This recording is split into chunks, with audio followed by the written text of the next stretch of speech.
começar então agora, realmente.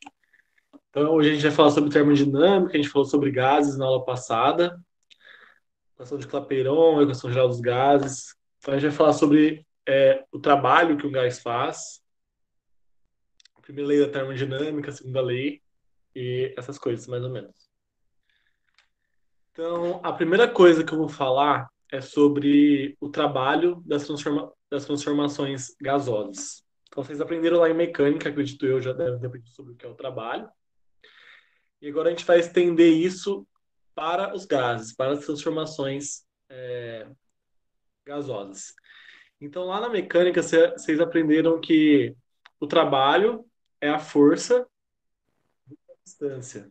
Então, é a força empregada para mover alguma coisa por uma determinada distância. Então, aqui, nessa imagem, a gente está aquecendo um gás, e ao aquecer esse gás, a gente está aumentando o volume dele. E também, provavelmente, a pressão. E quando a gente está aumentando aqui esse volume, você percebe que esse êmbolo ele se move para cima. Então, ele percorreu uma distância devido a uma força provocada pelo gás, por essa expansão gasosa. Então, a isso a gente chama de trabalho de transformação gasosa. Então, essa força, vezes essa distância, nos daria o valor desse trabalho, lembrando que é em joules. Só que a gente sabe que a pressão ela é dada pela força dividido pela área. Então, se a gente isolar a força, a gente vai ter que a força é igual a pressão vezes a área. Então, a pressão ela é determinada pela relação da força sobre a área. Então, se a gente trocar a força aqui dessa fórmula do trabalho por pressão vezes a área, a gente tem que esse trabalho, então vai ser a pressão vezes a área vezes a variação nessa distância. Então, a força está sendo empregada nessa área desse ângulo aqui é a nossa pressão. E quando a gente tem a área do êmbolo vezes a variação da distância aqui, que teve quando ocorreu esse trabalho, a gente vai ter, então, o volume que o gás encheu aqui, ó, e conseguiu levantar esse êmbolo. Então, a área vezes a variação da distância vai dar a gente a variação do volume. Então, com essas fórmulas, a gente consegue uma relação para o trabalho nas transformações gasosas, que vai ser igual a pressão vezes a variação de volume. Então, lembrando que quando um gás está sofrendo uma transformação gasosa em um êmbolo que está sem atrito nas laterais. Geralmente é sem atrito nas laterais, para conseguir usar essa fórmula aqui. A força empregada nessa área do êmbolo, que a gente chama de pressão, vezes a variação de volume do gás, que vai ser a distância vezes a área do êmbolo, vai nos dar o trabalho, que pode ser dado em joules ou em caloria, a unidade. Então, isso é o trabalho da transformação gasosa. Tá, agora a gente vai falar sobre os gráficos de pressão por volume. Então, a gente descobriu que o trabalho é pressão vezes variação de volume. Então, a gente tem uma transformação isobárica aqui nesse primeiro gráfico com a seta. Uma transformação, então, que a pressão se torna constante. É constante, então vai ter variação de temperatura e variação de volume. Então, o que vai acontecer? Se a variação de volume está indo desse ponto aqui até esse ponto aqui, a gente vai ter um trabalho positivo que vai ser igual à área do gráfico. Então, vai ser igual à variação de volume vezes a pressão. Se a gente tiver uma transformação que vai daqui até aqui, a gente vai ter um trabalho negativo. Porque se a gente voltar aqui, ó, se a gente fizer a equação a reação inversa e esse gás perder volume, a gente vai estar fazendo um trabalho, o trabalho vai ser negativo. Então vai ter uma compressão gasosa e o trabalho vai ser negativo. Então, sempre que a gente tiver um gráfico de pressão por volume, se tiver uma variação de pressão, uma variação de volume, é, ou uma pressão constante, a gente vai conseguir o trabalho calculando a área desse gráfico. Então, aqui a gente tem uma variação de A até B, de pressão, que vai de A até B, de 2 vezes 10 a quinta até 4 vezes 10 a quinta nessa transformação, e de volume de 4 até 7. Então, se a gente utilizar as fórmulas de calcular a área que a gente conhece do triângulo, base vezes altura dividido por 2, e do retângulo aqui, base vezes altura, a gente consegue então chegar no valor dessa área e no valor do trabalho em joules, que foi empregado nessa transformação, que variou o volume e a pressão.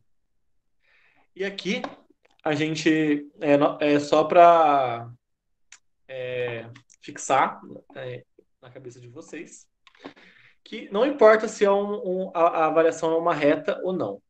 Sempre vai ser, o trabalho sempre vai ser a área do gráfico. Como isso aqui não é uma reta, né, a gente não consegue utilizar cálculos normais para calcular essa área. Isso aqui geralmente é utilizado as integrais para conseguir calcular a área dessa curva aqui, que não cabe ao ensino médio saber sobre isso. Então, aqui, se a variação de volume, como eles estão falando, como eles mostram aqui, for igual a zero, isso quer dizer que o trabalho vai ser zero. Então, se não tiver variação de volume, não há trabalho. Se a variação de volume for maior que zero, então o volume final é maior que o volume inicial, o trabalho vai ser positivo. O trabalho vai ser motor, que eles chamam de trabalho motor. Se a variação de volume for menor que zero, ou seja, o volume final é menor que o volume inicial, então o trabalho vai ser menor que zero. Então, é isso, basicamente. É como utilizar o gráfico para o cálculo de trabalho. Agora a gente vai falar sobre transformações cíclicas. O que é uma transformação cíclica? É uma transformação que começa no ponto A, vai até um ponto B e retorna a um ponto A. Então, é uma transformação que começou no estado inicial A, foi a um estado médio B e voltou ao seu estado inicial A. Então, isso é uma transformação cíclica. E o trabalho realizado por uma transformação cíclica vai ser a área empregada por esse ciclo. Então, a gente consegue ver aqui, ó, se a gente fizer o trabalho de A até B, a gente pega a área do gráfico, então vai ser. Opa, deixa eu voltar. Então vai ser essa área aqui de baixo. E se o trabalho ele está indo, então, de um volume inicial a um volume final, e o volume final é maior que esse volume inicial. Então, esse trabalho aqui vai ser positivo. Se então, a gente tem esse trabalho aqui, que é essa área aqui debaixo do gráfico. Depois, a gente vai pegar o ponto B e voltar para o ponto A. Então, o trabalho vai ser a área do gráfico de baixo de novo. Só que dessa vez está indo de um volume maior para um volume menor. Então, isso quer dizer que o volume final é menor que o volume inicial, o trabalho vai ser negativo. Então, se a gente somar os trabalhos aqui, a gente vai ter que o trabalho realizado vai ser a área desse gráfico e vai ser negativo, porque a gente sabe que a área do círculo aqui vai ser negativo, porque a gente sabe que o trabalho negativo foi maior, a área do trabalho negativo foi maior que a do trabalho positivo. Então, com isso, a gente consegue analisar uma coisa. Se o ciclo é no sentido horário, o sentido horário é para cá, né? O trabalho é positivo. Se o ciclo é no sentido anti-horário, como está representado nesse gráfico aqui, o trabalho, então, vai ser negativo. Nesse gráfico, o sentido horário, então, o trabalho seria positivo. Vocês não se lembrarem, é só É só pensar, é só pensar nessa exemplificação que eu fiz aqui. Pensado indo do volume menor para o volume maior, depois do volume maior para o volume menor. Eles conseguem se lembrar se vai ser positivo ou negativo. Mas a transformação cíclica em gráficos, se você precisar calcular o trabalho, vai ser a área dentro da transformação cíclica. E agora a gente vai falar sobre a primeira lei da termodinâmica. A primeira lei da termodinâmica, antes de eu adentrar nela, a gente vai falar um pouco sobre energia interna. Energia interna vai ser representado por essa letra U aqui. Então, o que é energia interna? Quando a gente pega o gás, coloca ele num sistema isolado, totalmente fora do ambiente externo, e a gente observa aquele gás, a gente vai perceber que ele tem muita energia armazenada ali. Energia cinética, energia de vibração, energia de rotação das moléculas, várias energias.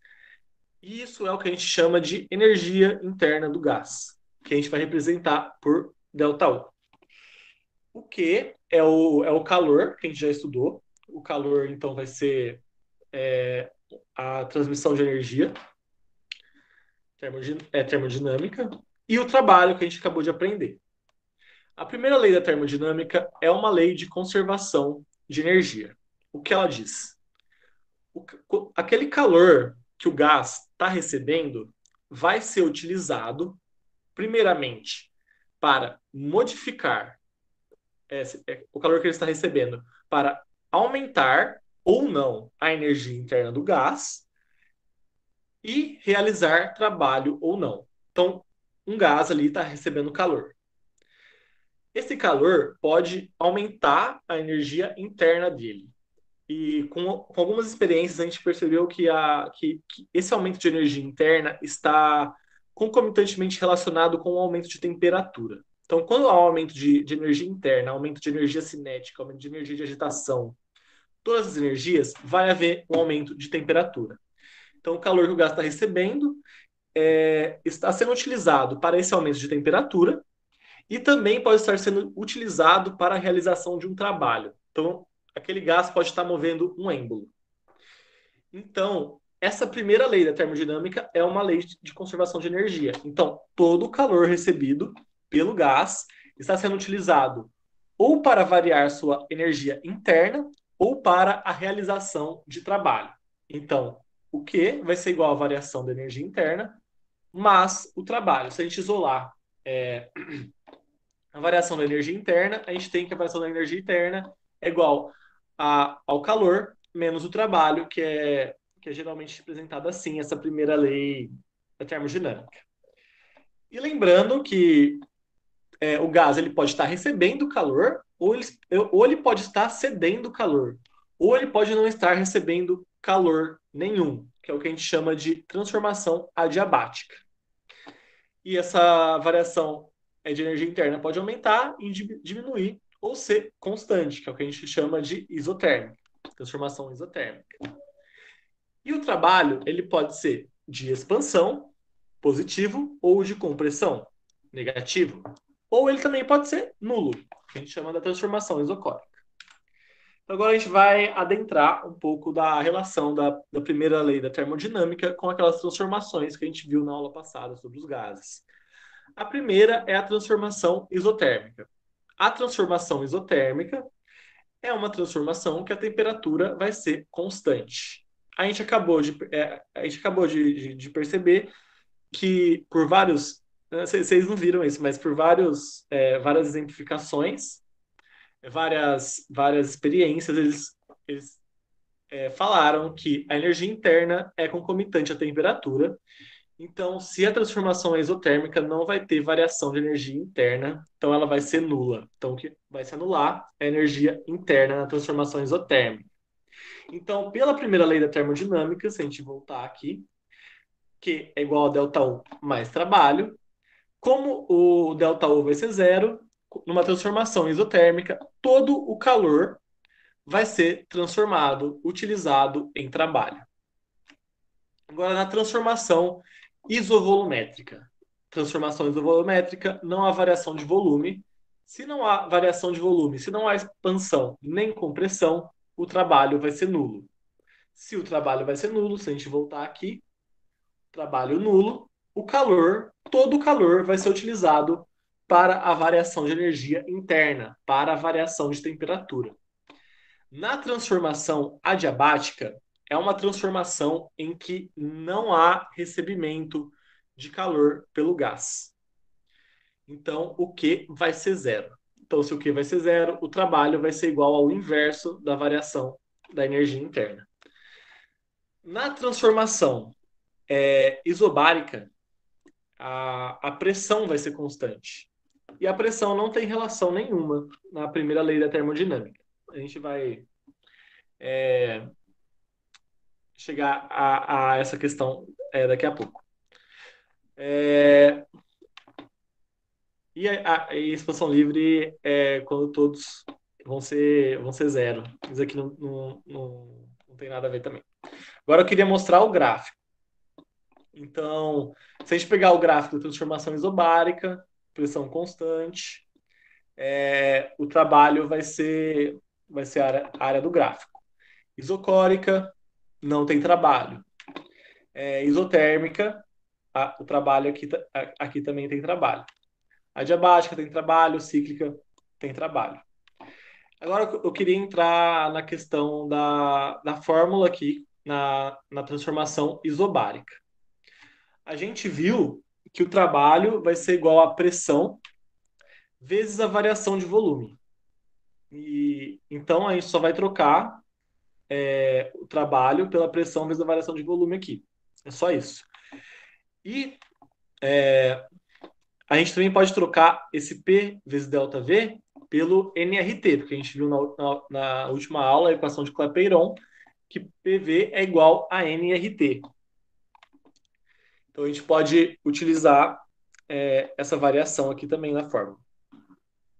Aqui, a gente, nesse outro gráfico que eu trouxe, na transformação isobárica e na transformação isocórica, a gente tem uma fórmula também que nos dá o calor em função da constante geral dos gases e da variação de temperatura em ambas. Não precisa decorar essa fórmula aqui, geralmente. Geralmente, na lista de exercícios, eu coloquei uma questão que utiliza uma dessas fórmulas, mas eles dão essa relação. Mas tem toda uma dedução dessa fórmula, mas que não é necessário entrar em detalhes, não é necessário vocês saberem também. O importante de vocês saberem das transformações gasosas é o que está basicamente nesse gráfico aqui, da esquerda. E sempre saber analisar os gráficos dessas transformações. Agora a gente vai falar sobre máquinas térmicas. O que é uma máquina térmica? A gente tem dois tipos de máquina térmica. Uma é o motor e a outra são as bombas de calor, que são os refrigeradores e os aquecedores. Primeiramente, a gente vai falar de motor, que é o que a gente tem aqui. O motor vai receber o calor de uma fonte quente e vai aquecer, então, um gás que tem aqui dentro, e esse gás vai realizar trabalho, e esse calor que não foi utilizado para a realização de trabalho vai vir para uma fonte fria, e isso vai voltar para a fonte quente, onde vai aquecer de novo. Tudo isso aqui. Então, uma máquina térmica é uma transformação cíclica. Uma transformação cíclica que o calor recebido de uma fonte quente realiza trabalho, mas nem todo esse calor é utilizado para realizar trabalho. E ele vai para uma fonte fria e depois volta para a fonte quente. Aqui a gente tem a representação do vapor de água de uma caldeira e que vai rodar aqui essa roda. Então a gente está aquecendo com o carvão aqui, essa água, o vapor de água, a fonte quente, que é essa fonte aqui, está chegando aqui que está realizando um trabalho nesse pistão. E o trabalho realizado nesse pistão vai fazer com que essa roda gire. E dessa fonte quente, o vapor vai perder calor para realizar o trabalho, então ele vai vir aqui para um lugar onde ele vai ser condensado, resfriado, e essa água vai voltar. Então vai ser uma relação cíclica em que há realização de trabalho e movimentação de uma roda. Isso é um motor. Utilização de uma fonte quente, realização de trabalho, nem todo o calor é utilizado e é cíclico. Então, aqui. Então, máquinas térmicas, o motor. Conversão de parte da energia térmica em energia mecânica. Energia térmica aquecida em energia mecânica rodando a roda. Então, a gente tem uma fonte quente, como eu disse, um calor quente. Uma fonte frio, que é um calor frio.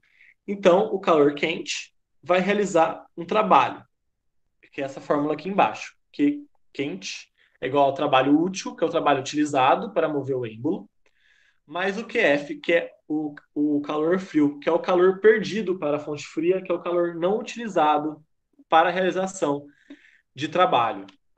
O trabalho é positivo, porque há uma expansão do gás, então esse é o gráfico da transformação cíclica do motor. Então, esse vai ser o trabalho útil. Não estou conseguindo ler aqui. É isso, basicamente isso. Agora a gente vai falar sobre o rendimento do motor. Então, como eu falei, nem todo esse calor que está sendo utilizado está sendo totalmente convertido em trabalho. Então, todo esse calor que está sendo produzido pelo motor não está sendo totalmente utilizado para o movimento da roda. Então, a gente fala de rendimento de uma máquina. O rendimento de uma máquina vai ser o trabalho útil dividido pelo calor quente. E a gente viu aqui que o calor quente vai ser igual ao trabalho mais o calor frio. Então, se a gente isolar o trabalho, a gente sabe que o calor quente que o trabalho é o calor quente menos o calor frio. Então, a gente tem essa outra relação aqui do rendimento. Ou é o trabalho dividido pelo calor quente, ou é o calor quente menos o calor frio dividido pelo calor quente, mas dá para deduzir essa forma. Aí aqui embaixo ele fala que não existe máquina com rendimento 100%. Isso é realmente verdade. Não existe uma máquina que consiga transformar, que consiga fazer com que todo o seu calor quente seja utilizado para o trabalho. A gente vai ver, depois que eu falar sobre o refrigerador, que tem uma máquina chamada máquina de Carnot, feito de um ciclo de Carnot, que é a máquina que tem o maior rendimento possível. Então, agora a gente vai falar sobre o refrigerador. O refrigerador é a geladeira, que são as bombas de calor, e o aquecedor funciona desse jeito. Aqui. O que vai acontecer? A gente tem uma fonte fria e uma fonte quente e um compressor. Esse compressor vai comprimir o gás e, comprimindo o gás, vai fazer com que passe calor da fonte fria para a fonte quente. Então, esse compressor de calor vai fazer com que haja um resfriamento da fonte quente. Então, o que a gente vai ter é que a gente vai ter uma conversão de energia mecânica em energia térmica. A gente vai estar produzindo um trabalho negativo. Então, o gráfico da máquina térmica refrigerador vai ser negativo. Ele vai ser um ciclo no sentido anti-horário. Peraí.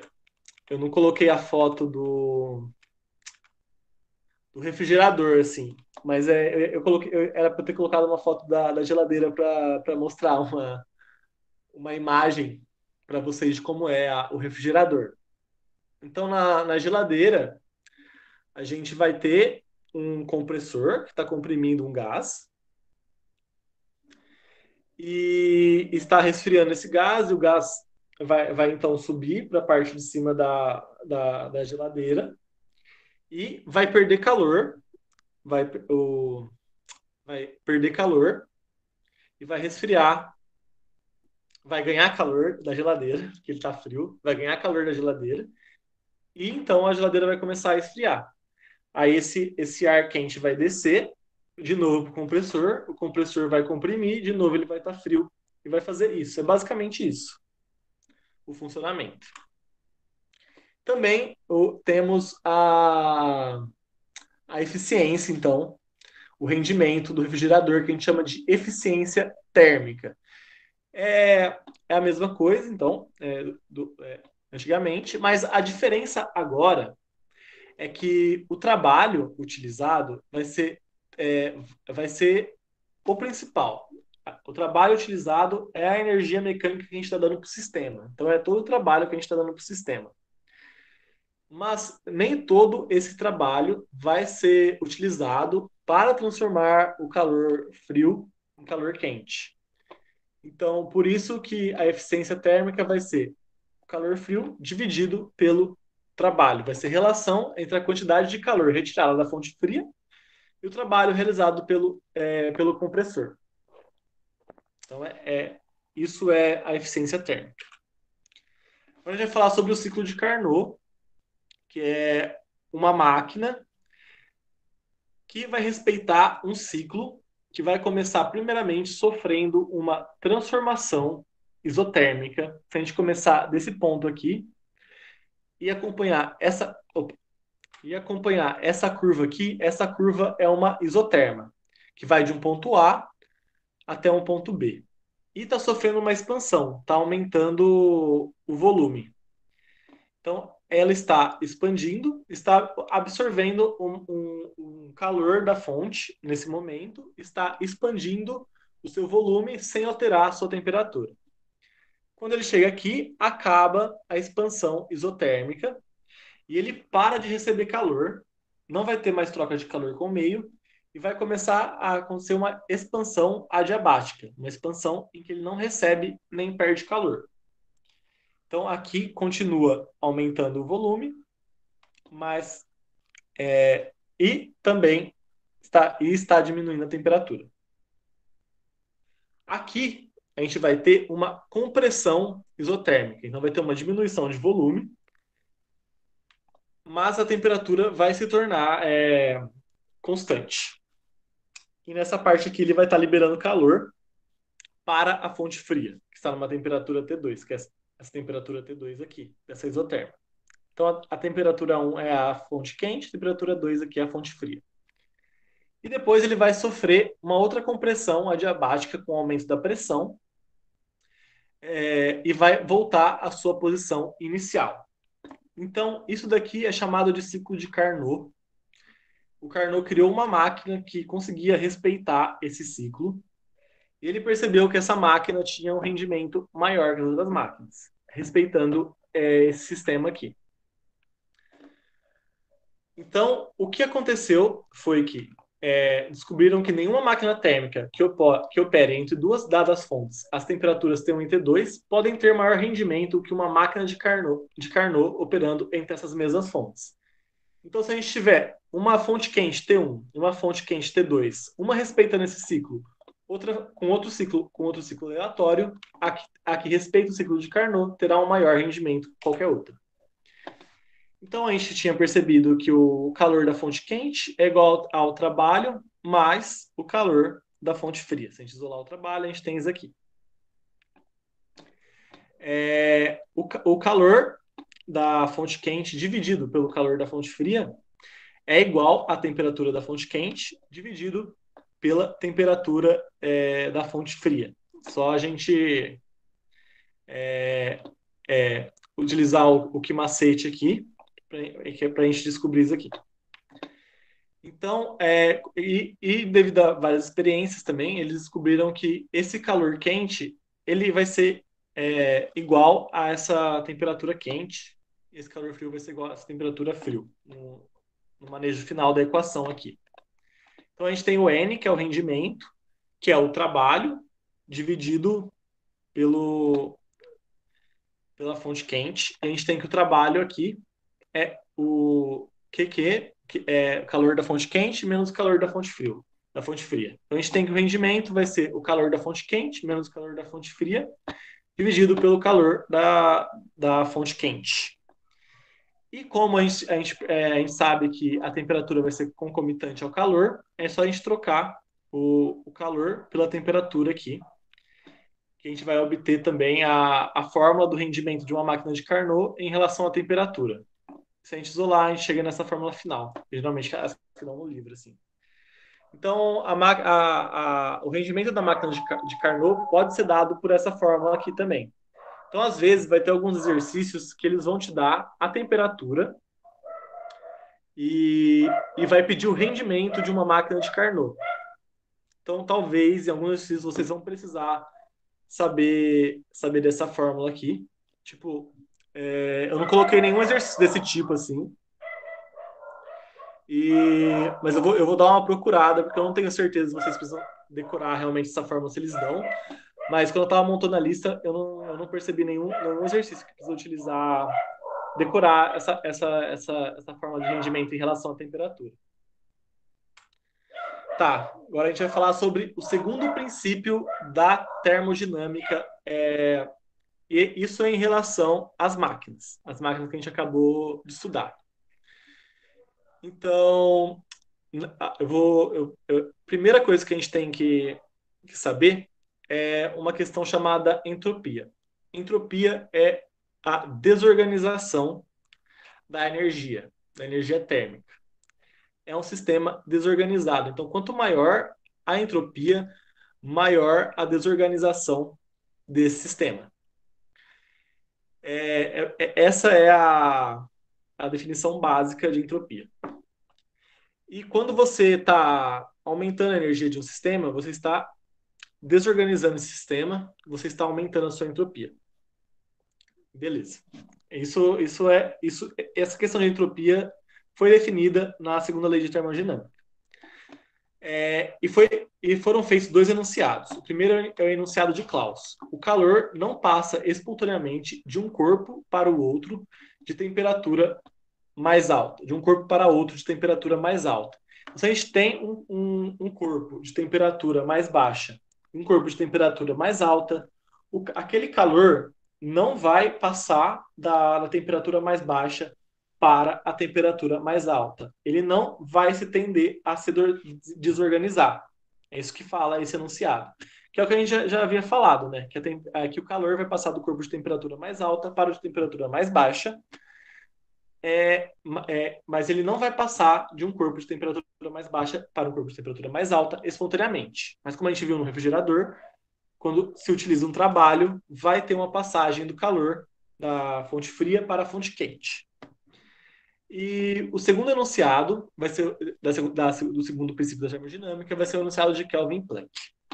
É impossível construir uma máquina operando em ciclos cujo único efeito seja retirar calor de uma fonte, convertê-lo integralmente em trabalho. Então, não existe uma máquina perfeita.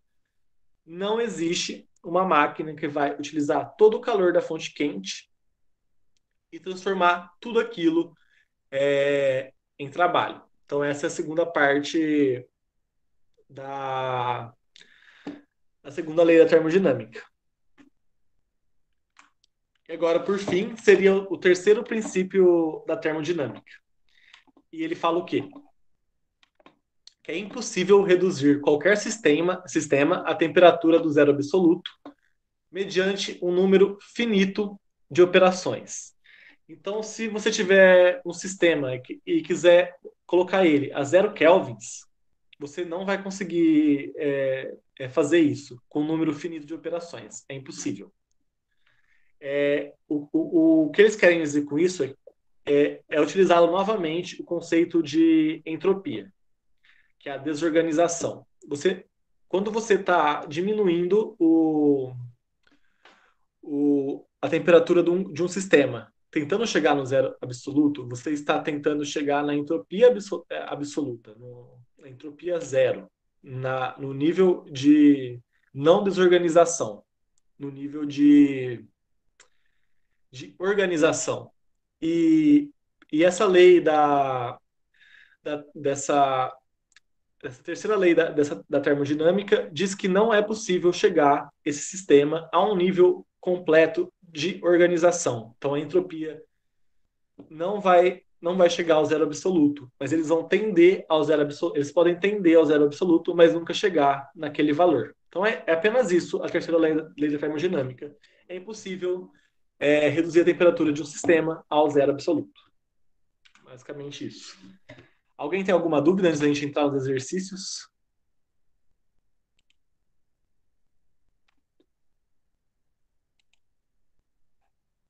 Então, vamos lá.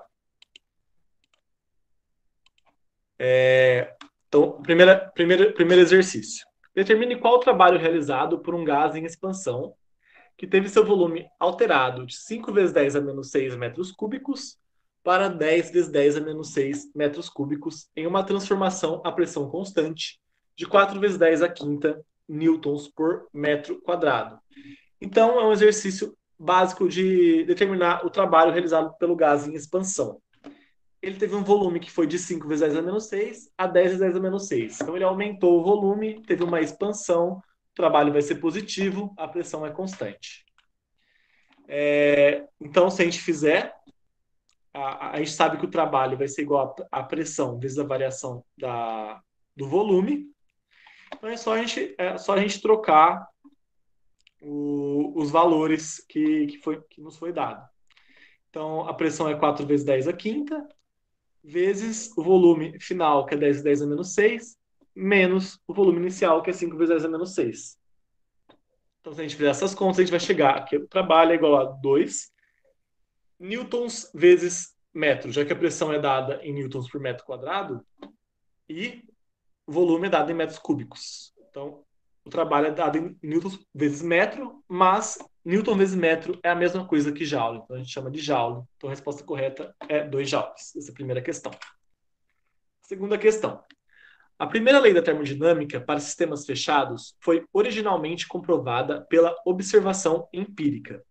No entanto, é hoje considerada como a definição de calor através da lei da conservação da energia e da definição de trabalho em termos de mudanças dos parâmetros externos de um sistema. Com base nos conhecimentos sobre a termodinâmica, é correto afirmar: a energia de uma amostra de um gás ideal é função da pressão e da temperatura absoluta. Essa é a questão A. B. Ao receber uma quantidade de calor Q igual a 48 joules, um gás realiza um trabalho igual a 16 joules, tendo uma variação de energia interna do sistema igual a 64 joules. Vamos pensar. Então, está recebendo uma quantidade de calor Q igual a 48 joules e realizando um trabalho igual a 16 joules, tendo uma variação de energia interna do sistema igual a 64 joules. A primeira lei da termodinâmica diz que todo o calor recebido pelo corpo vai ser transformado em trabalho e em energia, em variação de energia interna. Então, esses 48 joules aqui não vão ser iguais a esses 16 joules mais esses 64 joules. Então, a questão B está incorreta. C. A energia interna, o trabalho realizado e a quantidade de calor recebida ou cedida independem do processo que leva o sistema do estado inicial A até o estado final B. Então, eu não entendi. A energia interna. Ah, tá, entendi agora. A energia interna, o trabalho realizado e a quantidade de calor recebida ou cedida independem do processo que leva o sistema do estado inicial A até o estado final B. Com certeza dependem, porque qual seria o processo que estaria levando esse sistema do estado inicial A até o estado final B? É um ganho de energia por aquecimento? Então, com certeza depende. Então, essa também está errada. Quando se fornece a um sistema certa quantidade de energia Q, essa energia pode ser usada apenas para o sistema realizar trabalho. Você sabe que isso é incorreto. Também pode ser utilizado para variação de energia interna. Nos processos cíclicos, a energia interna não varia, pois volume, pressão e temperatura são iguais do estado inicial e final. Isso não tem nada a ver. Nos processos cíclicos, a energia interna pode variar, sim. Então, a que eu pulei aqui, que é a alternativa correta. A energia interna de uma amostra de um gás ideal é função da pressão e da temperatura absoluta. É função da pressão, porque a pressão realiza trabalho, então o calor recebido pode estar sendo perdido para a realização de trabalho. E é função da temperatura absoluta, porque a gente sabe que a variação de energia interna varia a temperatura absoluta. Então é isso. Próximo exercício. Um técnico de manutenção de máquinas pôs para funcionar um motor térmico que executa 20 ciclos por segundo. Considerando-se que em cada ciclo o motor retira uma quantidade de calor de 1.200 joules de uma fonte quente e cede 800 joules a uma fonte fria, é correto afirmar que o rendimento de cada ciclo é. Então, a gente tem um motor térmico que executa 20 ciclos por segundo. E em cada ciclo desse, ele retira uma quantidade de 1.200 joules de uma fonte quente e cede 800 joules a uma fonte fria. O que isso quer dizer? Que 400 joules é transformado em trabalho. Então, a gente vai fazer a fórmula do rendimento. Então, o primeiro passo é calcular o trabalho realizado pela diferença de energia total dissipada. 1.200 joules menos 800 joules, que vai dar 400 joules. O segundo passo é calcular o rendimento pela razão entre o trabalho realizado pela máquina e o calor recebido. Então, o rendimento vai ser o trabalho realizado pela máquina dividido pelo calor recebido. Se a gente fizer isso, a gente obtém que o rendimento foi de 33%. Próximo exercício agora, deixa eu ver que horas são. Tá. As máquinas térmicas são dispositivos que operam sempre em ciclos, isto é, retornam periodicamente às condições iniciais. Uma maneira de estudá-las é por meio de transformações que ocorrem dentro desses ciclos, representados por um gráfico do comportamento da pressão de um gás de trabalho em função do volume por ele ocupado. O gráfico a seguir representa um ciclo de uma máquina térmica realizada por um sistema gasoso. Então, ele deu um gráfico para a gente de uma transformação que vai de A a B, de B a C, de C a D, de D a A. A primeira, de A a B é isobárica, de B a C é isovolumétrica, de C a D é isobárica, de D a A é isovolumétrica. De A para B ocorre uma expansão isobárica. Eu acabei de falar. De A para B ocorre uma expansão isobárica. Está verdadeiro, número 1. De B para C, o trabalho é motor, ou seja, é realizado pelo sistema. O trabalho não é motor, pois o volume está sendo conservado, é uma transformação isométrica, não a realização de trabalho, então não tem trabalho sendo realizado. Falso. A variação de energia interna no ciclo ABCDA é positiva. Sistema está correndo variação de energia interna. Não, tô boiando aqui. A variação de energia interna no ciclo ABCDA é positiva. Não, não é positiva. Por quê? Porque a variação de energia interna, ela começando nesse ponto A, e quando você volta a esse ponto A, ela vai ter voltado ao seu estado inicial. Então, a variação de energia interna, ela vai respeitar aquela isoterma que a gente tinha falado antigamente, que é aquela curva em que a temperatura vai ser igual. Então, esse ponto A está em cima dessa isoterma. Então, quando a gente faz esse ciclo, a gente volta à mesma variação de energia interna. Então, isso quer dizer que não há variação de energia interna no ciclo. Então, não vai ser positivo, vai ser nulo.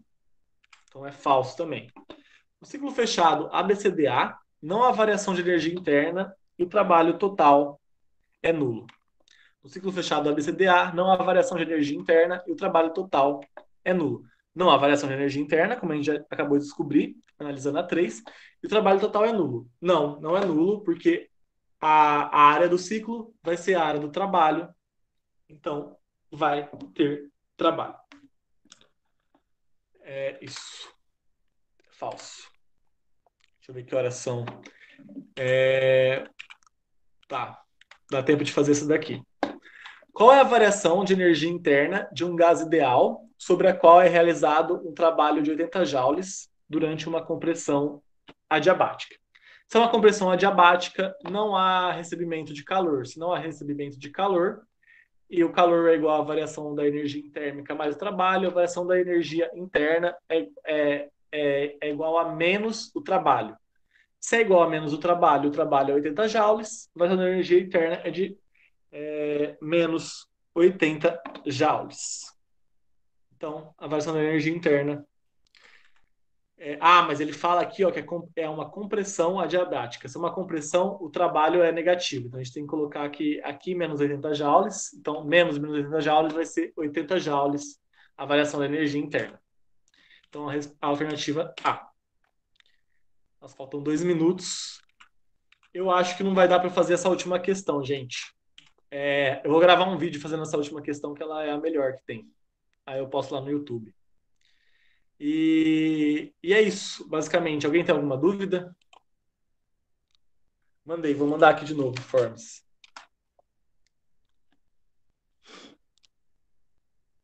Essa aula eu acho bem. Essa matéria eu acho bem complicada, na real. Mas valeu, gente.